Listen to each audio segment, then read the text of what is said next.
গত বছরের ১ জুলাই বাংলাদেশ এক অবিশ্বাস্য ঘটনার সাক্ষী হয়। এদিন শিক্ষার্থীদের কোটা সংস্কার আন্দোলন বৈষম্য বিরোধী ছাত্র আন্দোলনের রূপ নেয়। এটি ছিল প্রায় ১৬ বছরের আওয়ামী লীগ সরকারের পতনের সূচনা বিন্দু। আগামী শুক্রবার অনলাইন ও অফলাইনে আমাদের জনসংযোগ হবে ৪ দফার ভিত্তিতে এবং সারা দেশে সমন্বয় করা হবে। আগামী শনিবার বিকাল ৩টায় সকল বিশ্ববিদ্যালয় এবং কলেজ থেকে বিক্ষোভ মিছিল বের করা হবে। জুলাইয়ের প্রথম দিন ঢাবির রাজু ভাস্কর্যে সমাবেশ থেকে ৪ জুলাই পর্যন্ত দেশের সব বিশ্ববিদ্যালয় এবং কলেজে শ্রেণীকক্ষে পাঠদান ও পরীক্ষা বর্জনের পাশাপাশি ৩ দিনের কর্মসূচি ঘোষণা করা হয়। ৫ জুলাই শাহবাগ থেকে আসে ধর্মঘটের ঘোষণা। ৬ জুলাই থেকে শুরু হয় সড়ক মহাসড়ক অবরোধ। ৭ জুলাই শিক্ষার্থীদের অভিনব বাংলা ব্লকেড কর্মসূচিতে ঢাকা পুরোপুরি স্থবির হয়ে পড়ে। আমাদের আন্দোলন নয়, এই আন্দোলন কৃষকের আন্দোলন, শ্রমিকের আন্দোলন, এই আন্দোলন জাতির আন্দোলন, এই আন্দোলন রেমিটেন্স যোদ্ধার আন্দোলন। ১১ জুলাই বৃষ্টি ও পুলিশের বাধা উপেক্ষা করে শিক্ষার্থীরা শাহবাগ অবরোধ করে রাখে। এমন সময় প্রথমবারের মতো সহিংসতার খবর আসে কুমিল্লা বিশ্ববিদ্যালয়ে। শিক্ষার্থীদের উপর হামলা করে পুলিশ। পুলিশের সাথে অংশ নেয় আওয়ামী লীগ, যুবলীগ ও ছাত্রলীগের নেতাকর্মীরা। এতে ধীরে ধীরে ক্ষোভে ফুঁসে উঠতে থাকেন সারা দেশের ছাত্রছাত্রীরা।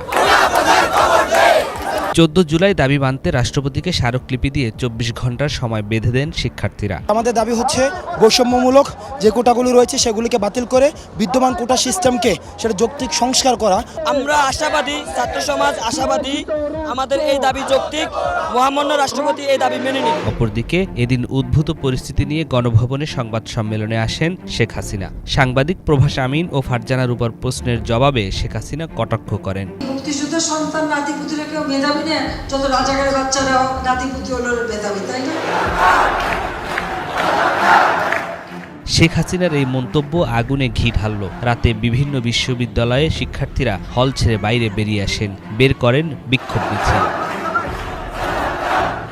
পরের দিন ১৫ জুলাই শিক্ষার্থীদের ওই প্রতিবাদকে ক্যাশ করে আওয়ামী লীগ। এদিন হাসিনা আন্দোলনকারীদের তুচ্ছ তাচ্ছিল্য করে বলেন, নিজেদের রাজাকার বলতে তাদের লজ্জাও লাগে না। নিজেদের রাজাকার বলতে তাদের লজ্জা হয় না। এদিন আন্দোলনকারীদের রাজাকার স্লোগানের জবাব ছাত্রলীগ দেবে বলে উস্কানি দেন আওয়ামী লীগ সাধারণ সম্পাদক ওবায়দুল কাদের। সংস্কার আন্দোলনের কতিপয় নেতা যে সব বক্তব্য রেখেছে তার জবাব দেওয়ার জন্য ছাত্রলীগ সহ যারা তাদের এ আত্মস্বীকৃত রাজাকার, যারা নিজেদের অদ্যত্বপূর্ণ মানসিকতা প্রকাশ ঘটিয়েছে গত রাতে, তার জবাব তারাই।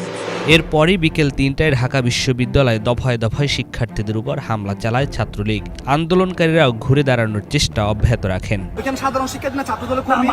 আপনি বলতেছেন সাধারণ শিক্ষার্থী, আমি বলতেছি এগুলো স্ট্রাইকের কর্মী। তারা প্রতিদিন ৫,০০০ করে লোকজন এই আন্দোলনে পাঠায়। এখন তারিখ যে আপনি আহ্বান জানাইছে, আপনারা তো এটা ফলো করে বলেন নাই।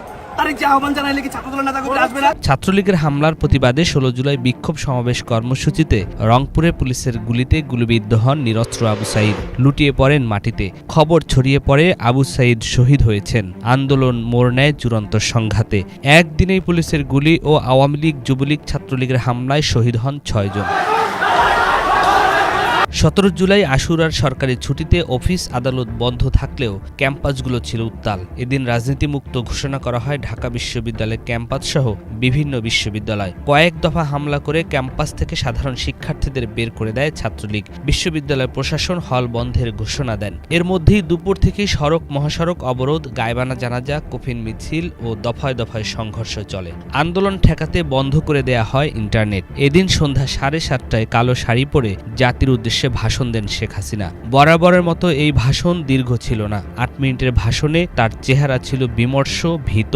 এটাই ছিল প্রধানমন্ত্রী হিসেবে শেখ হাসিনার শেষ আনুষ্ঠানিক ভাষণ। আপনজন হারাবার বেদনা যে কত কষ্টে, তা আমার থেকে আর কে বেশি জানে। ১৮ জুলাই ঢাবি সহ দেশের বিভিন্ন বিশ্ববিদ্যালয়ের হল খালি করা হয়। শেখ হাসিনা সরকারের দমন কৌশল কিছুটা সফল হলো, কিন্তু সারা দেশ থমথমে অবস্থা। এদিন আন্দোলন মোড় নেয় অন্য উচ্চতায়। পাবলিক বিশ্ববিদ্যালয় যখন বন্ধ বলা বলা চলে সেখানেই লাঠি হাতে রাস্তায় নেমে আসে প্রাইভেট বিশ্ববিদ্যালয়গুলো। দ্বিতীয় দফায় আন্দোলন শুরু হয় এদের হাত ধরে। যুক্ত হতে থাকে বিভিন্ন শ্রেণী পেশার মানুষ। ঢাকার বাড্ডা, যাত্রাবাড়ী সহ দেশের ৪৭ জেলায় তীব্র আন্দোলন হয়। বাড়তে থাকে নিহতের সংখ্যা। প্রাথমিকভাবে ২৮ জনের মৃত্যুর খবর পাওয়া যায় এদিন। সন্ধ্যায় ছাত্রদের ঘোষণা আসে দেশ জুড়ে কমপ্লিট শাটডাউন বা সর্বাত্মক অবরোধ কর্মসূচি। ১৯ জুলাই ঢাকায় ব্যাপক সংঘর্ষ, হামলা, ভাঙচুর, গুলি, অগ্নিসংযোগ ও প্রাণহানির ঘটনা ঘটে। এদিন ৭৫ জনের মৃত্যুর খবর পাওয়া যায়। যাত্রাবাড়ি, শনির আখড়া এলাকা হয়ে ওঠে উত্তাল রণক্ষেত্র। রাত ৯:৩০টার দিকে ঘোষণা আসে শেখ হাসিনার ক্ষমা চাওয়া সহ ৯ দফা কর্মসূচি। কুল কিনারা না পেয়ে আইনমন্ত্রী আনিসুল হককে দায়িত্ব দেন ছাত্রদের সাথে কথা বলতে। আলোচনা শেষে ৯ দফা কমে হয় ৮ দফা। ওই দিন রাতেই ১৪ দলীয় জোটের নেতাদের সাথে বৈঠক শেষে জারি করা হয় কারফিউ, মোতায়েন করা হয় সেনাবাহিনী। এ রাতেই ডিবি তুলে নেন সমন্বয়ক নাহিদ ইসলাম, আসিফ মাহমুদ, সজীব ভুইয়া, বাকের মজুমদারকে। সারা দেশে পুরোপুরি বন্ধ করে দেয়া হয় ব্রডব্যান্ড কানেকশন। ২০ জুলাই কারফিউ ও সেনা মোতায়েন করেও পরিস্থিতি শান্ত করা যায়নি। যাত্রাবাড়ি, উত্তরা, বাড্ডা, মিরপুর ও মোহাম্মদপুরে চলে তুমুল সংঘর্ষ। ঢাকার বাইরেও চলে একই অবস্থা। ২০ জুলাই নাহিদ ইসলামকে চোখ বাঁধা অবস্থায় নির্যাতনের পর ফেলে যাওয়া হয়। যৌথ বিবৃতিতে কমপ্লিট শাটডাউন জোরদার করার আহ্বান জানায় আন্দোলনকারীরা। ২২ জুলাই আন্দোলন কিছুটা শান্ত হয়, যাত্রাবাড়িও শান্ত হয়। ব্লক রেইডের মাধ্যমে চলতে থাকে পুলিশি অভিযান। ১৭ তারিখ থেকে ২২ জুলাই পর্যন্ত গ্রেফতারের সংখ্যা ২০০০ ছাড়িয়ে যায়। শুধু ছাত্রদেরই গ্রেপ্তার করা হয়নি, বিএনপি, জামাত সহ বিরোধী দলের নেতাকর্মীদেরও গ্রেপ্তার করা হয়। এদিন ব্যবসায়ীদের সাথে বৈঠকে শেখ হাসিনা কঠিন বার্তা দেন।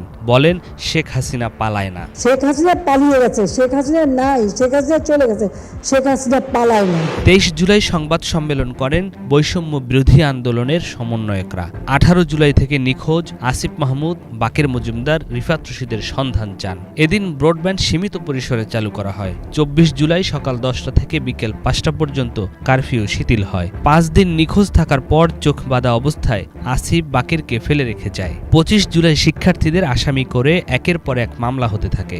একই সাথে চলে গ্রেপ্তার। আবার হাসপাতালে কাতরাচ্ছে আহতরা, কেউ কেউ মারা যাচ্ছে। শেখ হাসিনা মেট্রো পরিদর্শনে গিয়ে কান্নায় ভেঙে পড়েন। তার এই কান্না ব্যাপক সমালোচনার জন্ম দেয়। এদিকে মন্ত্রীরাও নানা রকম হুমকি, হুঁশিয়ারি দিতে শুরু করেন। আজকে মেট্রো রেল বন্ধ, কারণ এই স্টেশন যেভাবে ধ্বংস হয়েছে এটা সম্পূর্ণ ডিজিটাল সিস্টেম, ইলেকট্রনিক সিস্টেম, সম্পূর্ণ মডার্ন। এটা তো কতদিনের ঠিক হবে আমি জানি না। ২৬ জুলাই রাতে নাহিদ ইসলাম, আসিফ মাহমুদ সহ ৩ জনকে রাজধানীর গণস্বাস্থ্য কেন্দ্র থেকে আবারও তুলে নেয় ডিবি। এদিকে তখন আতঙ্কের নাম হয়ে ওঠে ব্লক রেইডের অভিযান। কোনো বাসায় শিক্ষার্থী পাওয়া গেলে গ্রেপ্তার। ২৭ জুলাই নিরাপত্তার কথা বলে তুলে নেওয়া হয় হাসনাত ও সার্জিসকে। এদিন শেখ হাসিনা পঙ্গু হাসপাতাল ও বিটিভি পরিদর্শন করেন। শেখ হাসিনা বলেন, তার কথা বিকৃত করে আন্দোলন চলছে। ১০ দিন বন্ধ থাকার পর ২৮ জুলাই সচল হয় মোবাইল ইন্টারনেট। এদিন সমন্বয়ক নুসরাত তাবাসসুমকে নেওয়া হয় ডিবি হেফাজতে। পুলিশি হেফাজতে থাকা অবস্থায় জোর করে নাহিদদের থেকে আন্দোলন প্রত্যাহারের ভিডিও বার্তা রেকর্ড করে গণমাধ্যমে পাঠানো হয়। এই কারসাজির নেপথ্যে ছিলেন পুলিশ কর্মকর্তা হারুনুর রশিদ। কিন্তু হান্নান মাসুদ, মাহিন সরকার, রিফাত রশিদ আবারও বিক্ষোভ ও প্রতিবাদ সমাবেশের ঘোষণা দেন। ২৯ জুলাই আবারও রাজপথে নামে শিক্ষার্থীরা। ছড়িয়ে পড়ে জেলায় জেলায় বিক্ষোভ। আবারও ১৪ দলের বৈঠক ডাকেন Sheikh Hasina.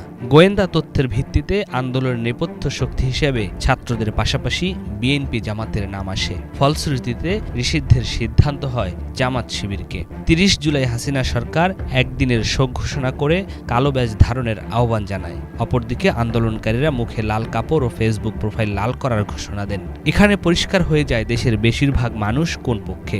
৩১ July March for justice নামে পদযাত্রা কর্মসূচি পালন করেন শিক্ষার্থীরা। এদিন পুলিশ আবারও চড়াও হয় শিক্ষার্থীদের উপর। সন্ধ্যায় ঘোষণা আসে রিমেম্বারিং আওয়ার হিরোজ নামে নতুন কর্মসূচি। ১ আগস্ট ব্যাপক সমালোচনার মুখে ও ৩২ ঘণ্টা অনশনের পর ৬ সমন্বয়ককে ছেড়ে দেয় ডিবি পুলিশ। এদিন সন্ত্রাস দমন আইনে জামাত ইসলামী ও ছাত্র শিবিরকে নিষিদ্ধ করা হয়। ২ আগস্ট গণহত্যা ও নিপীড়ন বিরোধী শিল্পী সমাজ বিক্ষোভ করেন। সন্ধ্যায় সর্বাত্মক অসহযোগ আন্দোলনের ডাক দেন বৈষম্য বিরোধী ছাত্র আন্দোলনের নেতারা। ৩ আগস্ট ঢাকাসহ সারা দেশে সড়কে আবারও নেমে আসে ছাত্র জনতা। বিভিন্ন স্থানে আন্দোলনকারীদের সাথে পুলিশ, আওয়ামী লীগ, যুবলীগ, ছাত্রলীগের নেতাকর্মীদের ব্যাপক সংঘর্ষ হয়। রাত ৩টায় শহীদ মিনারে সমাবেশের ঘোষণা আসে। দুপুর থেকে সেখানে জড়ো হতে থাকেন ছাত্র জনতা ও অভিভাবক, শিক্ষক, পেশাজীবী, সাংবাদিক, রাজনীতিবিদ, সংস্কৃতি কর্মী সহ নানা শ্রেণী পেশার মানুষ। এই সমাবেশে নাহিদ সহ প্রথম সারির সমন্বয়করা যোগ দেন। সমাবেশে শেখ হাসিনা এবং তার মন্ত্রিসভার পদত্যাগের এক দফা দাবি ঘোষণা করেন নাহিদ ইসলাম। সারা দেশে অসহযোগ আন্দোলনের কর্মসূচি ঘোষণা করা হয়। সরকারের আলোচনার প্রস্তাব প্রত্যাখ্যান করেন বৈষম্য বিরোধী ছাত্র আন্দোলনের নেতারা। সরকার পতনের ডাক আসায় ৪ আগস্ট মরিয়া হয়ে মাঠে নামে সরকারের সকল বাহিনী ও শেখ হাসিনার দলের লোকেরা। অসহযোগ আন্দোলন ঘিরে এদিন ৯৮ জন নিহত হন। আবারও বন্ধ করে দেয়া হয় মোবাইল ইন্টারনেট। বিপুল হতাহতের প্রতিবাদ ও সরকারের পদত্যাগের দাবিতে ৬ আগস্ট মার্চ টু ঢাকা ঘোষণা করা হয়। পরে এই কর্মসূচি একদিনে গিয়ে ৫ আগস্ট ঘোষণা করা হয়। আমাদের যে ৬ তারিখের যেই লং মার্চ টু ঢাকা কর্মসূচি ছিল সেটাকে আমরা একদিন এগিয়ে নিয়ে এসেছি, অর্থাৎ আগামীকাল ৫ই আগস্ট সারা দেশের মুক্তিকামী জনতাকে ঢাকার উদ্দেশ্যে রওনা হওয়ার জন্য আমরা আহ্বান জানাচ্ছি। ৫ আগস্ট সারা দেশে কারফিউ চলছে, থমথমে পরিস্থিতি।